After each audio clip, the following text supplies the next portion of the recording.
আসসালামু আলাইকুম রহমতুল্লাহ। সম্মানিত শিক্ষক মণ্ডলী, আপনারা যারা ষষ্ঠ গ্রেডে রয়েছেন এমপিভুক্ত স্কুল কলেজ বা মাদ্রাসায়, আপনারা যারা ষষ্ঠ গ্রেডে বর্তমান রয়েছেন, আপনাদের বর্তমান বেতন কত পাবেন পে স্কেল ফিক্সেশন করবার পরে, অর্থাৎ আপনারা বেতনে যে ইনক্রিমেন্ট ধাপে রয়েছে সেই ধাপ অনুসারে আপনার কত টাকা বর্ধিত হবে এবং বাড়ি ভাড়া পাবার পরে, চিকিৎসা ভাতা যুক্ত হওয়ার পরে 10% কর্তন যাওয়ার পরে আপনি হাতে কত টাকা পাবেন পুরোটা দেখাচ্ছি আমি আজকে। আপনারা ভিডিওটি অবশ্যই দেখবেন এবং শেয়ার করে যাবেন, কমেন্ট করবেন আপনি কোন জেলা থেকে দেখছেন।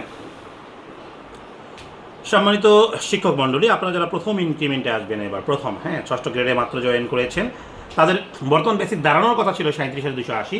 পে স্কেল বাস্তবায়ন হবার ফলে আপনার 50% বর্ধিত হলে আপনি পাবেন 55,920 টাকা, বাড়ি ভাড়া পাবেন 55,992 টাকা, চিকিৎসা ভাতা 500 টাকা, নতুন মোট বেতন দাঁড়াবে 62,012 টাকা 10% কর্তন যাওয়ার পরে। আপনার এই 10% কর্তনটা কিন্তু যাবে এই মূল বেতন থেকে।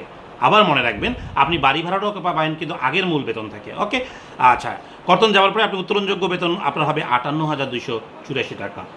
ওকে, দ্বিতীয় ইনক্রিমেন্টে যারা রয়েছেন বা আসবেন, তাদের বর্তমান বেসিক দাঁড়াবে 58,725, বাড়ি ভাড়া পাবেন 58,072, চিকিৎসা ভাতা পাবেন 500 টাকা, নতুন মোট বেতন দাঁড়াবে 65,097 টাকা। 10% কর্তন যাবার পরে আপনি তুলতে পারবেন 61,182 টাকা। যারা তৃতীয় ইনক্রিমেন্টে রয়েছেন, তাদের বর্তমান বেসিক দাঁড়াবে 61,665 টাকা। 61,666 টাকা পাবেন হচ্ছে আপনি বাড়ি ভাড়া, চিকিৎসা ভাতা যুক্ত হওয়ার পরে আপনার নতুন মোট বেতন দাঁড়াবে 68,331 টাকা এবং 10% কর্তন যাওয়ার পরে আপনি তুলতে পারবেন 64,220 টাকা। যারা চতুর্থ ইনক্রিমেন্টে রয়েছেন, তাদের বর্তমান বেসিক দাঁড়াবে 64,755 টাকা। 15% বাড়ি ভাড়া পাবেন 64,75 টাকা। এখানে যারা 5 যেগুলোতে দেখছেন, এগুলোকে আপনার শূন্য কল্পনা করবেন, যেমন এটা হবে 64,750 টাকা। এগুলোকে ভুল ধরবেন না, এগুলো আসলে সফটওয়্যারে আমরা যোগ বিয়োগ ক্যালকুলেশন দিতে গিয়ে যাওয়া হয়েছে, কিন্তু যারা সব এটা ডেভেলপ করবে তখন কিন্তু এখানে শব্দ শূন্য হয়ে যাবে। ওকে, এবার দেখেন, আপনি চতুর্থ ইনক্রিমেন্ট নিয়ে কথা বলছিলাম, আপনার হাতে পাবেন 67,413 টাকা।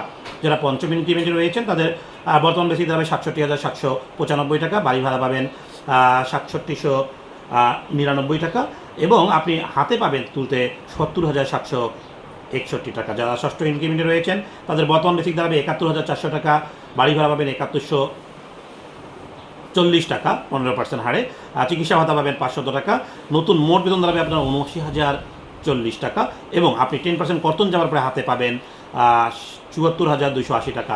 সপ্তম এবং অষ্টম ইনক্রিমেন্টে যারা রয়েছেন, তারা স্ক্রিনশট করে নেবেন এবং আপনারা পরবর্তীতে কোন গ্রেডের বা কোন ধাপ সম্পর্কে জানতে চান অবশ্যই কমেন্ট করবেন। সবাই ভালো থাকবেন, আল্লাহ হাফেজ।